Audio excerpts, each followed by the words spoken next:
Welcome to Integrative Life Coach Training for Health and Wellness Practitioners, the only podcast that can help you help more people, create a greater impact, and make more money in the health and wellness industry.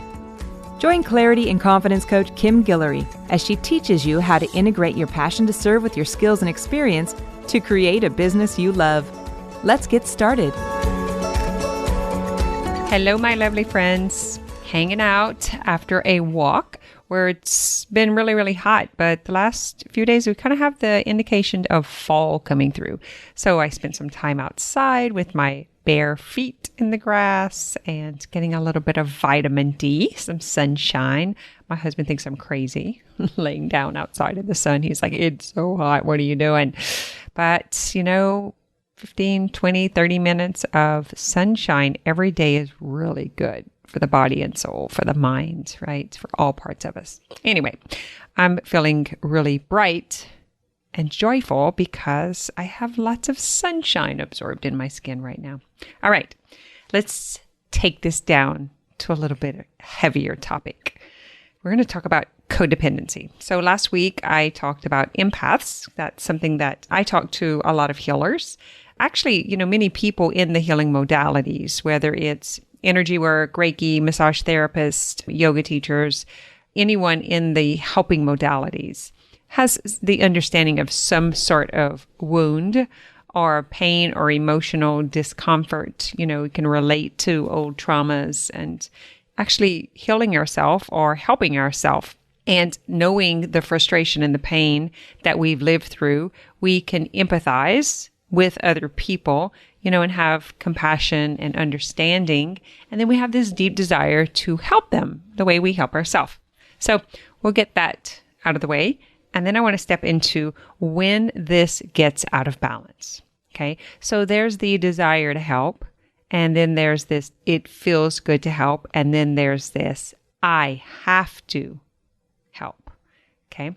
And codependency is a learned behavior. It's a condition that comes from patterns, from something we've been told. I'll just give you a few things here, how we relate to codependents or caretakers. They self-sacrifice. There's this self-righteous about opinions. They feel compelled to help, feel responsible for others before self. There's actually a judgment, like it shouldn't be this way. They shouldn't feel that way. I need to help them change not being that way. They believe they know what's best for others. They give with strings attached or expectations. That one's super interesting. I'm going to get more into that. They feel exhausted, irritated, frustrated, and anxious.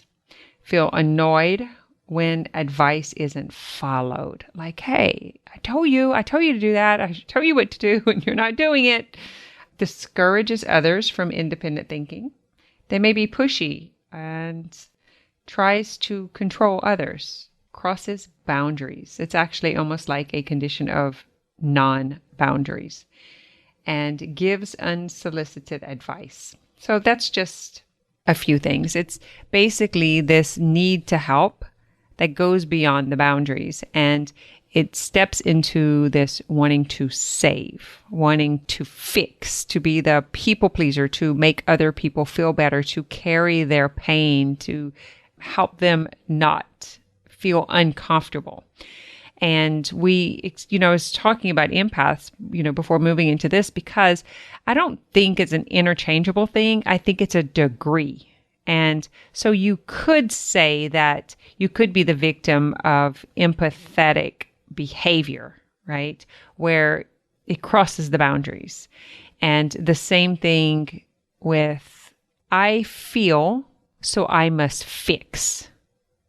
That's when I think it crosses into the line where they could actually be empath and codependent. So I feel and I need to fix because I feel it, right? I need to make them feel better because it's not fair that people feel that way. This is injustice. We should help. This is what Jesus taught us. This is what the church teaches us. Like we should selflessly give so that they don't feel that way, so that they don't suffer.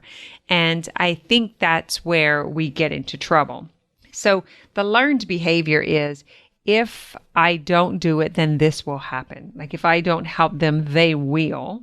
If I don't give to them. So you'll see this in cases of, let's say, for friends always asking to borrow something or to do something, or, just always asking for favors, or like, would you babysit, or would you buy this for me or get this for me? And, I can't do it. I can't do it for myself. And the person who's doing it doesn't really want to. And so codependents are basically liars because they're showing up fraudulently in the relationship, right? Because they're doing stuff they don't want to do and then wondering why the relationships are effed up. And it's because they lack honesty, integrity, and intimacy. Because you're pretending to be someone like this IDEAL, this ideal relationship, or this ideal person, like the one who always helps you, like you've identified yourself as the caretaker, as the helper, as the fixer, people pleaser. And then you're stuck in the rut because now if you say no, they'll be mad and there's some emotional manipulation. And so then you're stuck in the cycle. And then what comes up is one of the greatest human fears. And that is, I won't be safe. I'll be left alone. I'll be abandoned. I'll be rejected. She won't like me. She's going to talk about me. If I don't do what he wants me to do, then I'm going to have to pay the consequences because he's going to do something to me or like ignore me, not talk to me, walk away. And then there's this need to settle. I can't have what I want. I can't do what I need because I have to do this for them because this is what a mom does, or this is what a sister does, or this is what a coworker does, or a neighbor. I'm supposed to do that because that's what I've been conditioned to believe that I should do. And if I do this, then this is going to be the expectation. And then there's a big disappointment when the expectation doesn't come through, right? Because codependents make the assumption that if I overgive, I overdo, they're never going to leave me. They're always going to love me. I'm always going to be special. It's what creates this sense of worthiness and value is how I show up as the helper is actually the identity that I've created or that I identify with. Whether it's what your parents taught you, what you saw your grandma do, what you've, seen your aunt do, wherever you got the story from, that's just your conditioning. That can be changed. But if you're locked into the cycle of codependency, you don't think it can be changed because your belief is, if I don't do it, they won't love me. If I don't do it, they won't invite me. They won't come over to visit me. I have to settle and I have to do things I don't want to do in order to be loved and accepted. The relationship is conditioned and it's coming from, that's just a mirror to your mind has been conditioned, your belief about the relationship and how relationships work. And so they're not open and honest and they're not intimate actually, because it's the conditioning and the pattern is forcing someone to be out of balance, right? To not have the boundary. And then here's the thing, oh, I did this and this and this. I washed your clothes. I picked up your boots. I do your dishes and you don't do anything for me, right? That's that broken expectation. And then they're bitter. Codependents are pissed.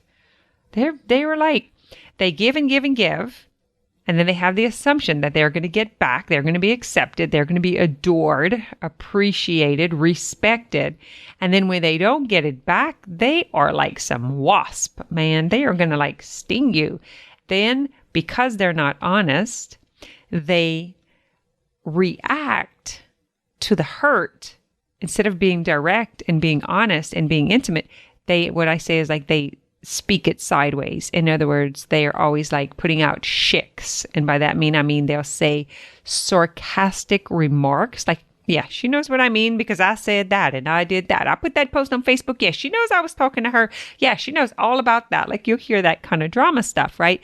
And that's because they have this wound, this unhealed wound, unresolved trauma in their being, right? Whether it comes, last time I kind of mentioned this too. It's we don't know where all of the conditioning and patterning comes from. Some of it comes from this lifetime. Some of it comes from our forefathers and, our other generations that was passed down like into our systems, into our psyche, into our understanding. You'll see this with kind of like genetic traits.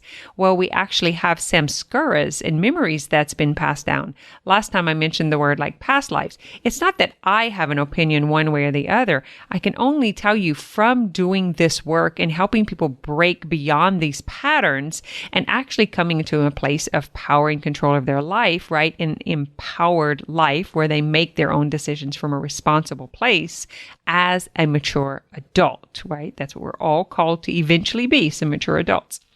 But we don't really know exactly what happens after, and where we are today is a result of everything that's been before us. And then the patterns that we continue, the cycles that we continue to bring forward into these current generations will continue on. And so if you've been called, like, this is not working for me, I am sick, I am unhealthy, I don't feel well, I'm always angry, I'm super sad, maybe you're depressed. Like this, I believe this is a lot of cases in suicide. Like that not being able to have a conversation, not being vulnerable, being honest, being afraid to speak up in a relationship. And instead, it's just easier to die. Like that's how strong codependency is. Like rather than the fear that I think may happen, rather than the rejection and abandonment, rather than being declined and turned down or being isolated and alone, I would rather just get out of here. I do not see hope. I don't see another way. Either I have to work myself to the bone, like I have to keep people pleasing and I can't get out of this trap. And as soon as I don't do what I don't want to do anymore, then I'm going to be left and abandoned and alone. That's hopelessness, right? There's no way out. I have to continue doing what I don't want to do, and I have to continue living in misery. This is the card I pulled. This is martyrism, by the way. This is what I'll call like woundology. It's when you have this hold of this old trauma, this old belief, these hurts, and you're actually like, you define yourself by the hurt, not by your strengths and not by your empowerment, not by your independence. And so that they kind of work hand in hand here. I will do another episode just on that, but I want to keep it super clean here. And that way you can go to whichever show. How do you relate? Like, do you feel that you're more of an empath? Do you feel you're more codependent? Do you feel like you live by past trauma?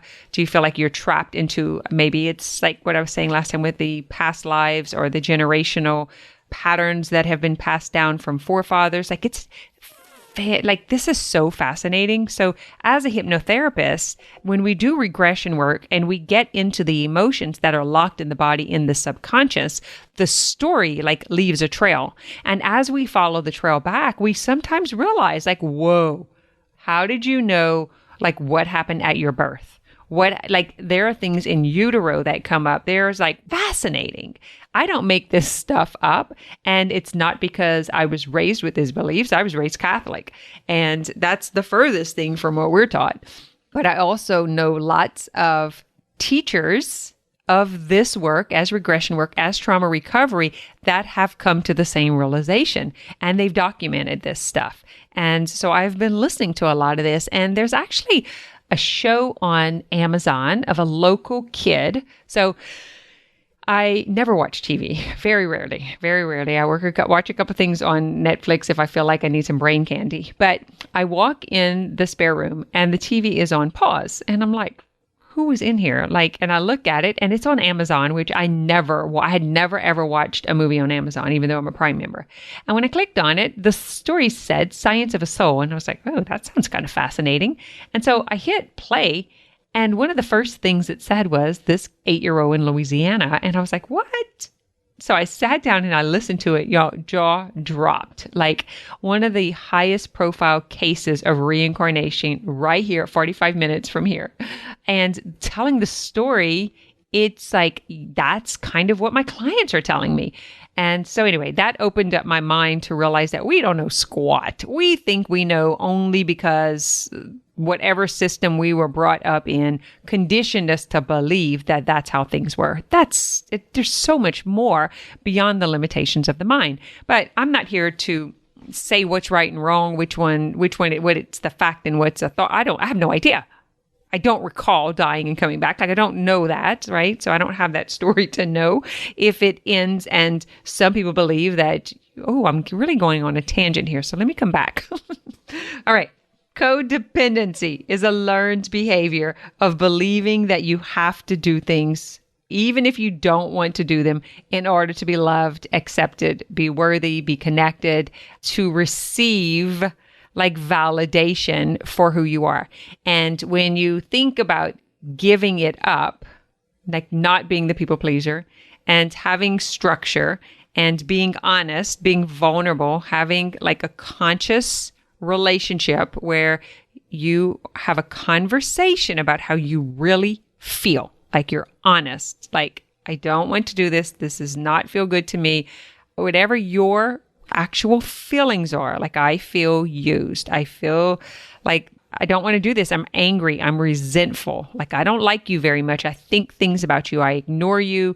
I don't want to answer the call. I lie to you.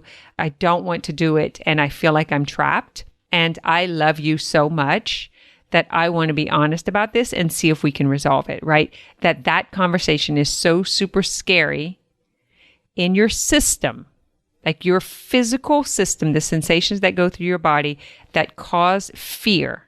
And it doesn't make sense to you because you look back and you're like, I don't know where I got this from. Then that's why I kind of went into the tangent. It could be something that's in your body that goes beyond your experience that you can recall. Okay. So it could be something unconscious from when you were a little girl and you saw or heard this happen. Like you heard both sides of the conversation or one side of the conversation, and you just kind of created this contract, right? We call these sacred contracts or soul contracts, where you were like, I will never do that because I never want them to be mad at me. And you don't know, but you lock this in the psyche. You lock this in the unconscious. I recall, so my brother was hell, and my brother and dad fought all the time. And when I started doing this work and I went back into, because I was breaking these codependent patterns that were like locked in my body, I do have this huge feeling for everything around me, right? And I kind of had turned that off for years because it was making me sick and I was sick, but I didn't know what it was. So I'm standing in the room. I'm standing in the middle room. My brother and dad are fighting, and I was really scared. I don't know how old I was. I was young. I was standing in front of a dresser at the door, and I recalled the contract. Like I recalled saying, I will never make someone trouble like that. And I think I locked it in right then and there, and I just became a people pleaser. Like, what can I do for you? And then as I moved into adulthood and I opened my own business when I was in my early 20s, I started off doing nails and hair, and I got all of my worth and value from my work, like the client being pleased and happy. It wasn't about the money. It was about the satisfaction that I got when I felt needed, when I felt appreciated, when I was in high demand. Like they would put me first. They wanted to make sure they got their nails done. I was important. And I got addicted to that. And I remember this when I was 9 years old, and my dad married my stepmom. And I would rub her feet with Avon lotion. I was like 9 years old. And what I liked is that she liked me when I did that. And that pretty much, I always thought, was what locked in the people-pleasing service, right? The business. And that's what made me a great business person, is I knew how to serve. And I see this in the health and wellness industry also, because we are either like coaches or like healers, or we work hands-on, whatever it is, but we're service-oriented. And our mindsets, our thought, our beliefs are that like they will like us, they will want to come back. The more I please them, the more secure I am, the safer I am, the better my business is, the more money I make. We're always looking for safety and security. And so then we go over and beyond the call of that. And we could very easily slip into being a martyr, being codependent, being a people pleaser, and basically dying to this. So the physical manifestations of people pleasing, like the condition of lack of self-care, I'll say, is like fibromyalgia, chronic fatigue, adrenal fatigue, cancer, thyroid issues. And that's all from blocking the flow of energy and not listening to yourself, turning off your emotions, ignoring what your body's telling you, ignoring the sensations, because our body speaks to us in feelings. It speaks to us in pain. It cries out loudly sometimes, right? We get things like we have turned off the connection to our own body. Like we've basically said, shut up. I don't want to listen to you because I want to do what my mind is telling me to do. So I'm going to take medication so that I don't have to hear you talking to me. I'm going to turn off this pain. I'm going to turn off this sadness. I don't want to feel this way. Give me a pill so I don't have to feel this way so I can keep doing what my mind is telling me to do. Well, here's the problem. Your mind is the unconscious. It's this kid that never grew up. It's the immature person inside of you that hasn't resolved the trauma. And so people pleasing is kind of the same thing. You turn off your conversation with yourself. You turn off your communication with yourself in order to be liked. It becomes this whole people-pleasing fiasco. The thing is, you become the victim. You become the patient. Like you become the sick one. And what you're unconsciously doing is making yourself sick so that you no longer want to do it. It's kind of like I'm saying, some people have taken their own lives. And I know some of these personally, and I do believe there was some of that played into it, that they did not feel like they had the right to be their true self, to live by their opinions, to live by their understanding, and they couldn't fit in, and they couldn't find that connection. They couldn't be their authentic self. And so they were basically dying to themselves. Anyway, you see this with overeating. You see this with the diabetic that continues to overeat, even though she knows, even though she's on insulin. You see this with the person who continues to smoke, even though they have the lung conditions. They just basically have this, I am not worthy of, and I can't have. And so they keep doing the behavior and they're basically just dying to a slow death. So you can call it intentional suicide, non-intentionally. It's kind of like the opioid addiction and taking all of these numbing drugs, right? Whatever thing you use to void out on. It's so much easier to do that than to have a conversation that says, I really don't like doing this. I really don't want to do this anymore. I don't want to work 15 hours a day. I don't want to pick up your dishes off of the floor. I don't want to have to do this for you. I don't want to do it. And that is so painful that your brain thinks that it's super unsafe, that it's basically going to cause you the death in the relationship, or it's going to cause you some sort of isolation, loneliness, abandonment. And because you believe your brain, guys, because you believe your brain, you stay stuck in this. You know something? You don't have to believe your brain. Your brain is a little child that has unresolved issues, traumas, hurts, pain, dissatisfaction, rejection. And it is so afraid that if you become the real you, that you will lose your identity of the not real you. And so if you are undercharging, overworking, over-delivering, settling, doing stuff you don't really want to do because you're afraid of what someone else will do. You're afraid of manipulation.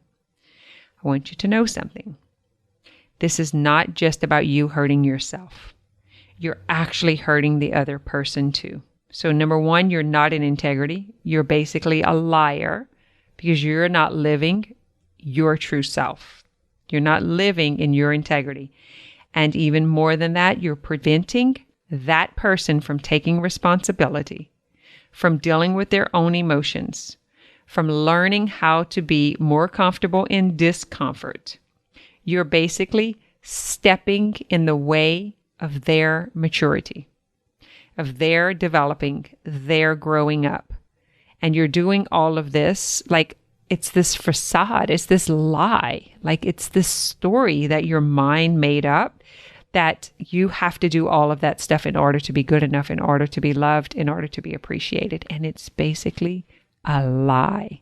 So you're listening to the lie and then you're lying. Like it's terrible. It's like a condition of lying. If you are codependent and you need help, you know how to find me. Send out. Let me know your story. I love hearing these stories. And if you are a overcomer, like you've gotten beyond this. If you're in my program, actually, if you're in the coaching and this is the things that you learned and you want to be interviewed and you want to share it with the world, reach out to me. I'll be happy to bring you on. And let's talk about this, how you no longer have to settle, that you no longer have to do the things you don't want to do in order to feel safe, that you have been conditioned by society, by generational patterns, by this false understanding of how the world works. And because you haven't seen outside of it, because your brain will never allow you to see beyond a solution that it has not already experienced. It can't do it. It can't go there. It doesn't know how. And you're stuck in the disbelief and you're living this woundology, which is just this, like I'm saying, you're defining yourself by your hurts rather than your strengths. And you could stay stuck forever if you're identifying with this. And I want to help you get out of it. So that's it.